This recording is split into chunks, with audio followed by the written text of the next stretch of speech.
초당적인 인프라 지출 법안이 합의가 이루어졌다 해가지고 어제 저희가 보도를 해드렸습니다. 근데 어제 보도해드릴 때 저희가 좀 불안한 부분이 있다라는 말씀도 드렸었죠. 뭐냐 하면은 이 바이든 대통령이 투트랙 정책을 쓰겠다. 그러니까 합의를 봤으면 그 합의된 내용을 밀어붙이는, 추진하는 이런 쪽으로 가는 것이 아니라 그거는 그거대로 하면서 또 반대로 이 공화당 제쳐놓고 민주당원들끼리 이 법안을 통과시킬 수 있는 예상조정 방법으로 통과를 시킬 수 있는 방법은 또 따로 또 그렇게 추진을 해서 진행을 하겠다. 그래서 두 가지 방법을 동시에 쓰겠다라는 그런 내용을 내비쳤기 때문에 실제로 이 일이 어떻게 돌아갈지는 모르겠다. 이제 그렇게 말씀을 드렸었는데, 그런데 아니나 다를까 미치 맥코넬 상원 원내 총무가 조 바이든 대통령이 조세 법안 통과에 대한 의회 동의 없이 초당적으로 좁혀진 인프라 법안에 서명하지 않겠다라고 밝힌 것에 대해서 자신과 공화당의 당원 대회는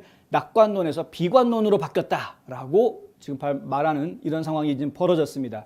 무슨 얘기냐면 이제 공화당에서는 초당적 합의안 그것 아니면 이제 더 이상 합의는 없다. 이제 이런 식으로 나가게 되는 대치 상황이 되는 그런 상황이 되는 것이죠.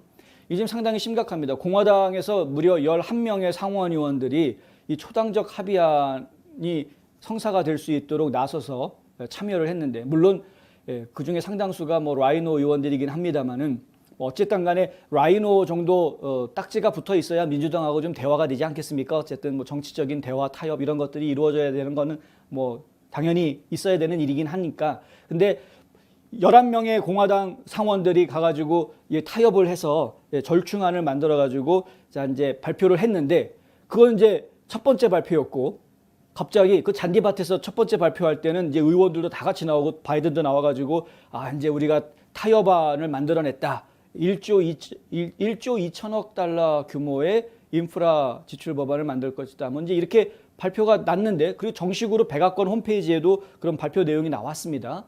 그런데 오후에 갑자기 또 백악관 안에서 기자들하고 또 만나죠. 그래서 또 다른 이야기를 합니다. 세제 개혁이 필요하다라는 이야기를 또 하는 겁니다. 이미 2017년도에 트럼프 대통령이 했던 세제 개혁, 감세했던 아주 엄청난 감세 개혁을 했는데, 그것을 다시 되돌리려고 하는 이제 노력을 바이든 행정부에서는 하려고 하는 것이죠. 이런 인프라 지출 법안을 만들면서 지금 항상 옆에 같이 끌고 가는 것이 세금 올려야 된다, 세금 올려야 된다. 이걸 계속 지금 끌고 가고 있는 겁니다. 근데 이제 공화당 쪽에서는 인프라 법안, 지출 법안에 대해서 우리가 동의해 줄 수는 있겠지만, 어느 정도 절충안이 마련되는 상황에서 동의해 줄 수는 있지만 2017년에 내렸던 그 감세 조치는 이제 바꾸지 마. 그거 가지고 이제 다시 얘기하지 말자. 그것이 우리의 마지막 마지노선이다. 이제 레드라인이다. 더 이 선을 넘지 마라. 이제 이렇게 이야기하고 있는 것입니다. 세금을 올리려고 하는 그 부분이 상당히 많은 문제를 가져올 수 있다는 것을 알기 때문이죠. 왜냐하면 2017년도에 트럼프의 대폭적인 감세 조치가 이루어지고 난 이후에 경기가 급격하게 활성화되는 것을 보았기 때문에 그렇습니다. 우리가 코로나 바이러스 상황 속에서 지금 어려움을 겪고 있었기 때문에 그 이전에 있었던 일들을 지금 잊을 수 있는데, 잠시 까먹고 있을 수는 있는데, 사실 이 트럼프의 감세 조치라는 것은 상당히 역사적인 감세 조치였었죠. 그것 덕분에 기업들이 해외로 나갔다가 다시 돌아올 수 있는 그런 힘을 얻을 수 있었던 것이었고, 그리고 미국 내에서도 상당히 소비가 진척될 수 있었던 그런 환경을 만들어준 것이었습니다. 이건 굉장히 중요한 부분입니다. 그러니까 국민들한테 돈을 나눠주는 것이 중요한 게 아니라, 차라리 국민들한테 나눠줄 돈이 정부한테 있다면 그 어차피 그거 세금 걷어서 그만한 돈이 있는 것이니 아예 그만큼 세금을 덜 걷으면 되는 것 아니냐. 이게 이제 작은 정부가 추구하는 바이고요. 그것이 결국에는 자유를 더 많이 보장해 주는 것이고, 그것이 바로 이 어떤 의지를 가진 사람들이 열심히 한 만큼, 그 본인이 열심히 노력한 만큼의 열매를 맺을 수 있게끔 해주는 사회적인 시스템, 분위기를 만들어주는 것이 바로 그것입니다. 가만히 앉아 있어도 나 불쌍해요. 나 돈 못 벌어요. 그래? 그러면 너 돈 줄게. 나 지금 너무 어려워서 돈이 없어서 밥을 굶고 있어요. 그래, 내가 밥 줄게. 나라가 이런 일들을 다 하게끔 만들어버리면 많이 게으른 사람들만 더 많이 양산하게 될 것이고, 그것은 결국에 열심히 일하는 사람들이 열심히 만들어낸 것을 게으른 사람들한테 뺏기게 하는 이런 부조리가 오히려 이 사회의 기틀이 되게 된다. 복지라는 것은 한번 만들기는 어렵지만 한번 복지 정책을 시행을 하고 나면 그 복지 정책을 없애는 것은 진짜 더 어렵습니다.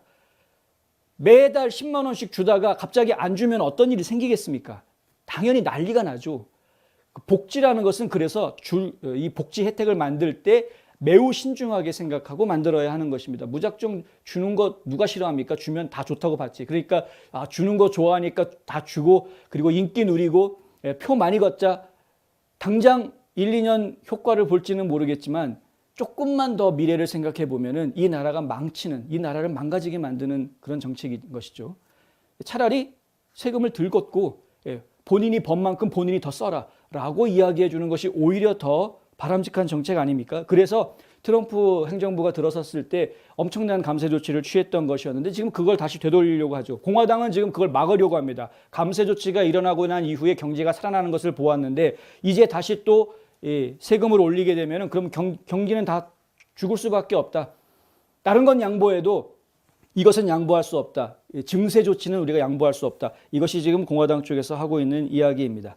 어떤 결과가 나올지 저희가 좀 더 지켜봐야 하겠습니다. 지금 민주당 쪽에서는 어떻게 해서든 이것을 밀어붙이려고 하는데 인프라 법안이 투자에 들어가는, 그러니까 돈을 어느 분야에다가 투자하겠다라는 그 내용만 있는 것이 아니라 이 투자한 돈을 어떻게 회수할 것인가에 대한 계획도 같이 담아야 되기 때문에 이 문제가 나오고 있는 것이죠. 그 회수하는 방법을 세금을 올려서 회수하겠다라는 계획이 지금 바이든의 머릿속에서 지워지지 않고 계속 남아있기 때문에 지금 협상이 제대로 되지 않고 있는 것이다. 요거는 저희가 앞으로도 어떤 상황이 벌어질지 지켜보면서 전해드리도록 하겠습니다.